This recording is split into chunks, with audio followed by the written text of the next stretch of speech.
దేవుని పరిశుద్ధ నామమునకు మహిమ కలుగును గాక. మన ప్రభు అయిన యేసుక్రీస్తు ప్రశస్త నామములో లిటిల్ ఫ్లాక్ మినిస్ట్రీస్ అనే యూట్యూబ్ పరిచర్య ద్వారా ప్రతిరోజు అందించబడుతున్న కృపా వాగ్దానం అనే కార్యక్రమానికి మిమ్మల్ని ప్రేమతో ఆహ్వానిస్తున్నాను. దేవుడు మహాకృప మరొక దినాన్ని మనలను సజీవులుగా ఉంచాడు. ఈ దినం ప్రభు సందులో ప్రార్థించారని నమ్ముచున్నాను. దేవుని వాక్యాన్ని చదివి ఇదిగో దేవుడు మనకిస్తున్న వాగ్దానం కొరకు ప్రతిరోజు అందించబడుతున్న ఈ యొక్క పరిచర్యలో మీరందరూ పాలుభాగస్తులు అవుతారని నమ్ముచున్నాను. మీరు వింటమే కాదు, మీ యొక్క మొబైల్స్లో ఉన్న నెంబర్లు కూడా ఈ యొక్క కార్యక్రమాన్ని షేర్ చేయండి. మీ ద్వారా దేవుని పరిచర్యను అనేక మందికి అందివ్వడానికి ప్రయాసపడండి. దేవుడు తగిన ప్రతిఫలం మీకు ఇస్తాడు. దేవుడు ఈరోజు మనకిస్తున్నటువంటి ఒక చక్కటి కృపా వాగ్దానాన్ని జ్ఞాపకం చేసుకుందాం.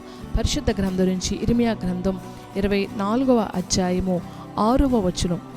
వారికి మేలు కలుగునట్లు నేను వారి మీద దృష్టి ఉంచుచు ఈ దేశమునకు వారిని మరలా తీసుకుని వచ్చి పడగొట్టక వారిని కట్టెదను, పెళ్ళగింపక వారిని నాటెదను. దేవునికి మహిమ కలుగునుగాక. ఈరోజు దేవుడు నీతో మాట్లాడుతున్న అతి శ్రేష్టమైన మాట ఏంటో తెలుసా? నీకు మేలు కలుగునట్లు నీ మీద నేను దృష్టి ఉంచుతున్నాను.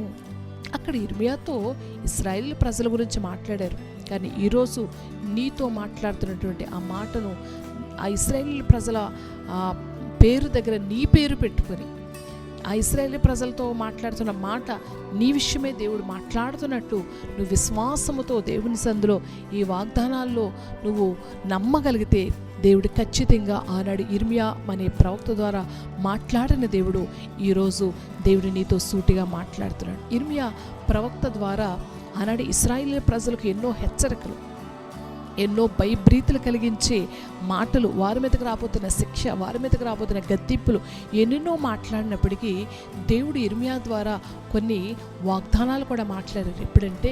ఎప్పుడైతే దేవుని సన్నిధిలో వారు సరి చేసుకుని వారు ప్రభు పాదాలు పట్టుకొని ఆయనను వారి యొక్క తప్పులు క్షమించమని అడిగిన తర్వాత దేవుడు వారికి ఇచ్చే వాగ్దానం ఏంటో తెలుసా?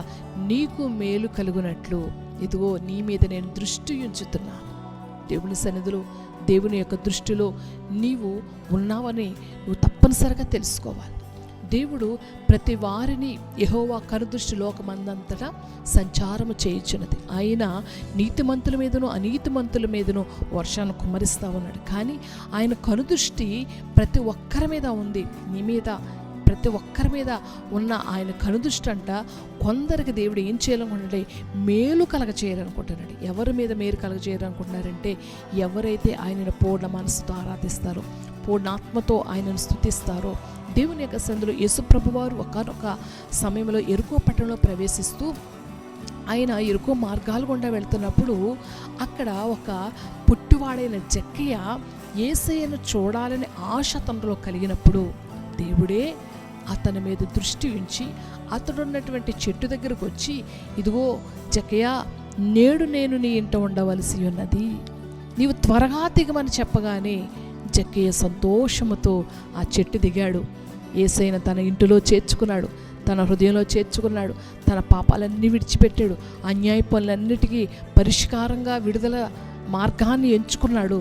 దేవుడు ఆ జక్కయ్యతో మాట్లాడుతున్నాడు, ఇతడును అబ్రహాము కుమారుడే. దేవునికి మహిమ కలుగునుగాక. ఎప్పుడూ తెలుసా? దేవుడు జక్కయ్య మీద దృష్టి ఉంచాడు, జక్కయ్యకి మేలు కలిగింది. ఉదయం దేవుడు నీ మీద దృష్టి ఉంచుతున్నాడు. నమ్ము. జక్కయ్య వలె మారు మనసు పొందు, జక్కయ్య వలె పాపాన్ని విడిచిపెట్టు, దేవునికి ఇష్టమైన మార్గాలు విడిచిపెట్టు. నీ మీద దృష్టి ఉంచి నీకు మేలు కలగజేస్తాడు. అంతేకాదు పడగొట్టగా నిన్ను నాటుతాడు, పెళ్ళగించగా నిన్ను అభివృద్ధి కలగజేస్తాడు. ఈ వాగ్దాన్ని నమ్మగలిగితే నీ దృష్టిలో, నీ ఇంటిలో ఏ మేలు కొరకు ఎదురు చూస్తున్నావో, ఏ కార్యం కొరకు ఎదురు చూస్తున్నావో, ఏ యొక్క పరిస్థితిలో నువ్వు నలిగిపోతున్నావో దేవుడు నిన్ను చూస్తూ ఉన్నాడు.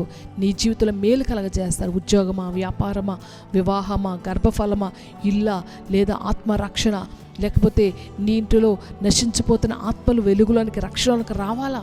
దేవుడు ఖచ్చితంగా నీ ఇంటి మీద, నీ యొక్క ప్రతి పరిస్థితి ఆయన దృష్టి ఉంచాడు. ఆయన నీ హృదయంలో చేర్చుకో. ఆయన దృష్టిలో యథార్థవంతులుగా ప్రవర్తించు. ఖచ్చితంగా ఈ దినమే ఒక అద్భుతమైన మేలును దేవుడు జరిగిస్తాడు. అటువంటి కార్యం కొరకు ప్రార్థన చేద్దాం. మహిమ కలిగిన దేవా, కృప కలిగిన తండ్రి, ఈ దినం అయ్యా మా మీద నువ్వు దృష్టి ఉంచి మా జీవితంలో మేలు కలగజేస్తానన్నవయ్యా. పడగొట్టగా నాటుతాను, పెళ్ళగించగా బలపరుస్తానన్నావు. నీ వాక్కులు ప్రభ, నీ వాగ్దానాలు వింటున్న వారి జీవితంలో ఏ మేలుల కొరకు ఎదురు చూస్తున్నారో యేసయ్యా నీ నామంలో శీఘ్రముగా వారికి దయచే.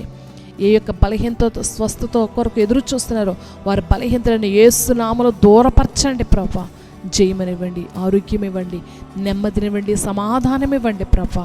అయ్యా వారి జీవితాల్లో నీ మేలులు సమృద్ధిగా కుమ్మరించి నీ నామ మహిమార్థమే ఒక్కొక్కరిని వాడుకొనమని యేసయ్య నామములో ప్రార్థించి వేడుకుంటున్నాను పరమ తండ్రి.